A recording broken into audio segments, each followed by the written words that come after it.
at doing. And I would say that I probably would conclude that based on all of my other previous jobs, so I've worked at a museum, I was a docent. I've worked for a law firm, I was a file clerk. I've worked at a major hotel and was the night manager responsible for all of the, night processes as well as all of the guest services. So all of those things, oddly combined, allowed me to wear a lot of different hats and pivot when I need to pivot. So sometimes I get to manage the front desk, and other times I'm simply standing there making copies and folding and stuffing envelopes. So, being able to go from one task to the other has allowed me to be successful in those early years.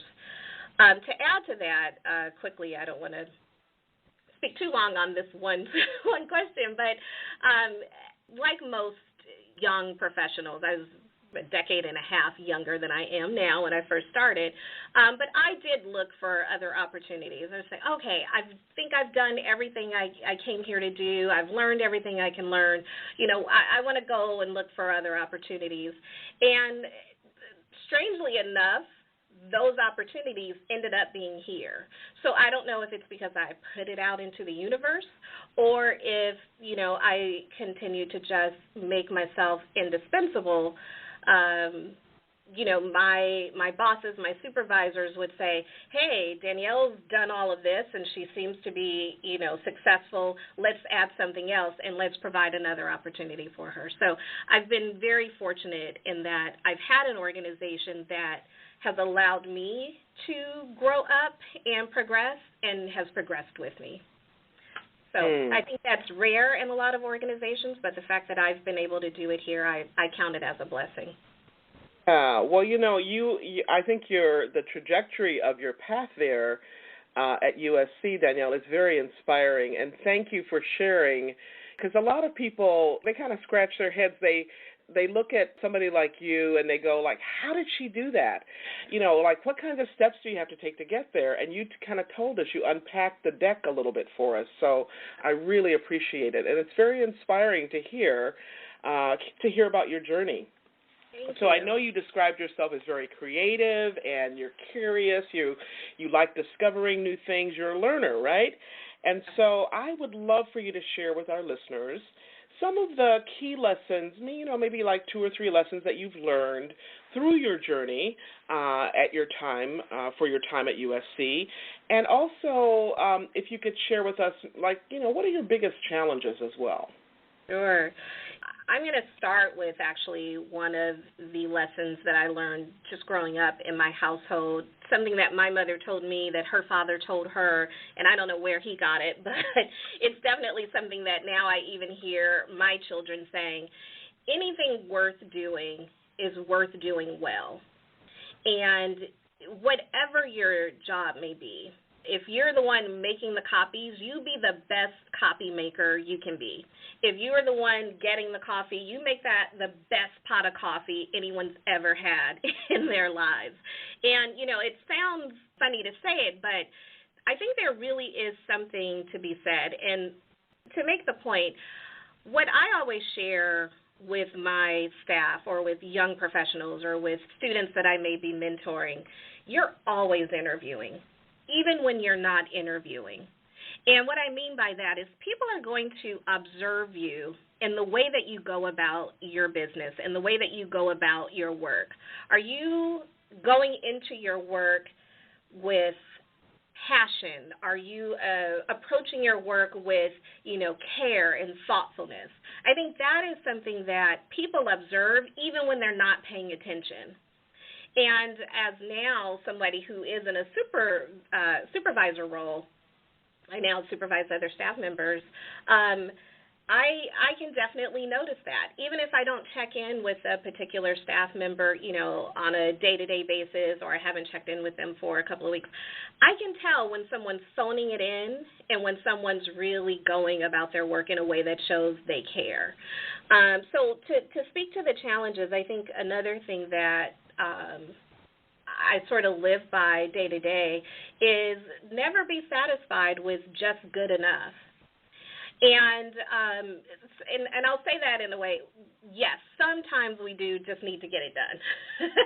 And I have a short list of things, okay, we've just got to do it, and, this is as good as it's going to get. But after I've done something as big as, let's say a reunion program or a women's conference or any of our big programs, immediately following, and sometimes even the week of, I'll start thinking about, okay, if where we are is the best that we can do, what does next year's look like, or what does it look like the next time? What could we have done better? For the things that are outstanding, how can we replicate that or make it scalable so that we're not stressing ourselves unnecessarily? So that is something that I think, again, attaches itself to that first thing, which is if you're going to do something, do the best. And then if you did do something, take pause and see how can we do it better? How can we continue to get better? And that goes to the lifelong learning and me being a dedicated to always learning, sort of mantra that I live by.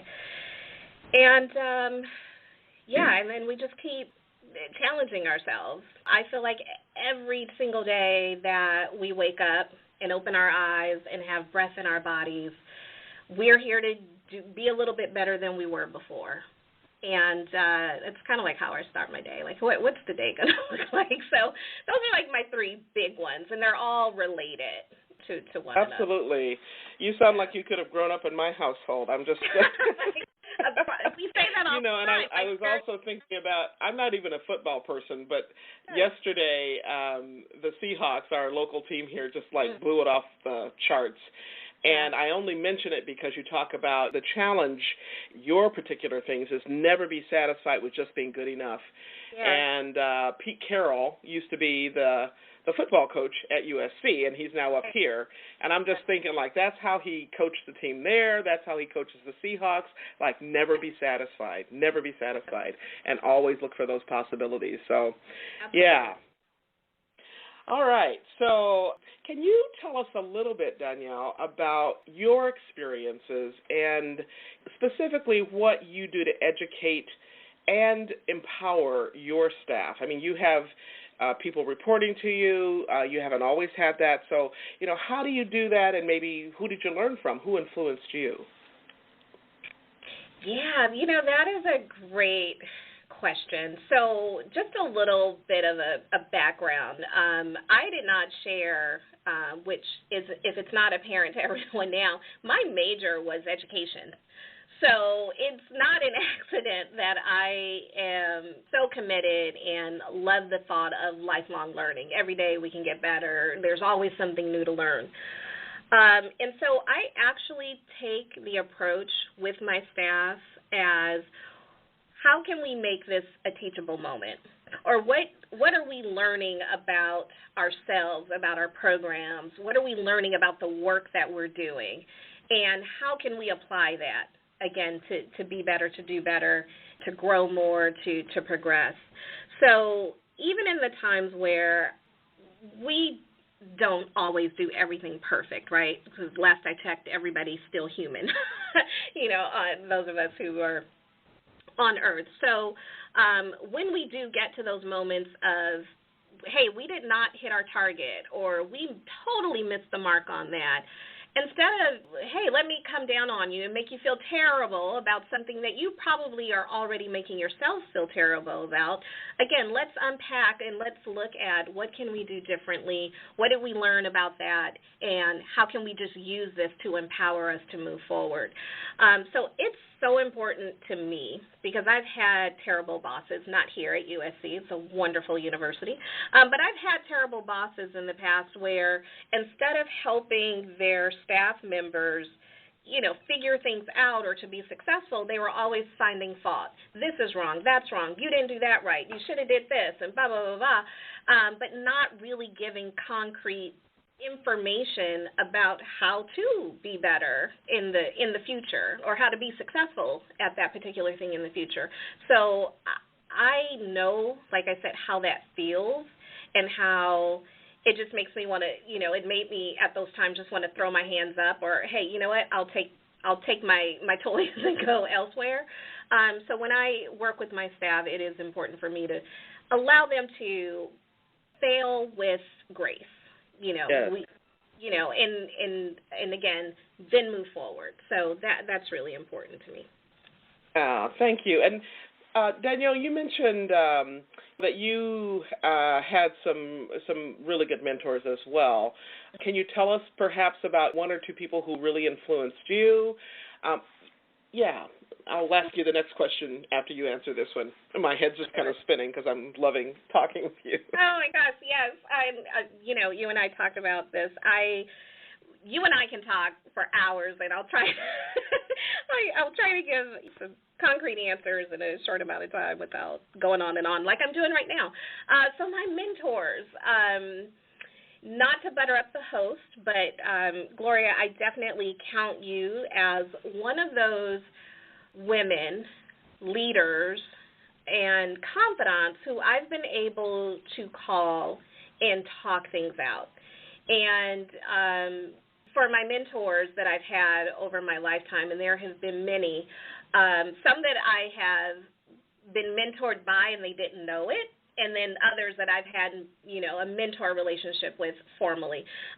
But to speak to our relationship and how we've come into each other's lives, I always say you came into my life at the right time, and you helped me with our women's conference program, which I believe we'll talk about a little bit later.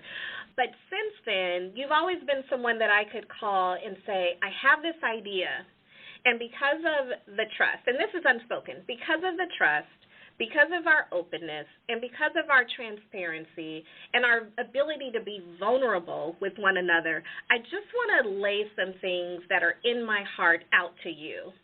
And you've been very receptive to that.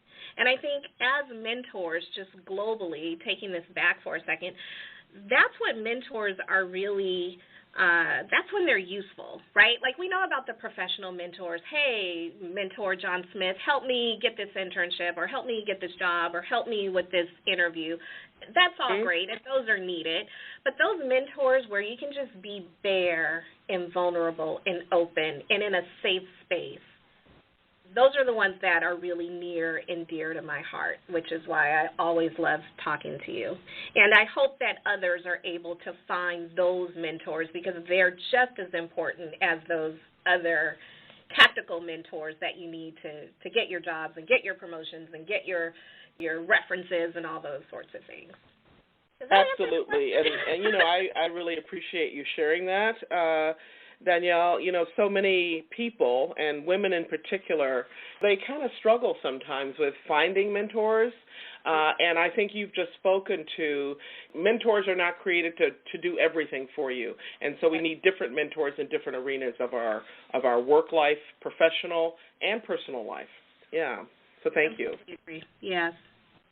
So I want to shift the conversation a little bit and talk a little bit about work-life balance. First of all, I know that there's been a really big push about work-life balance in the last probably 20 years or so, maybe even more than that. I remember talking about work-life balance when I was still back in high tech, and that's been, mercy, about 25 years ago. And so I was wondering, Danielle, if you could tell us what work-life balance means to you, because it means different things to different people, and then just share a little bit with us about, do you feel balanced in your own work-life situation, and how do you achieve that balance? Absolutely. So this is it's one that I always giggle. I won't say laugh at, but it makes me giggle to hear work-life balance. I actually had someone recently in an interview ask me, well, what's the work-life balance like here at your organization? And for me, it's personal to everyone. So as an organization, I can answer that question. So work-life balance, that is a matter of you, yourself, the staff member or employee, being able to say, based on what is needed to get the job done, and the time that I have to do it, I will be able to do my job within this time period and then go and do my life in this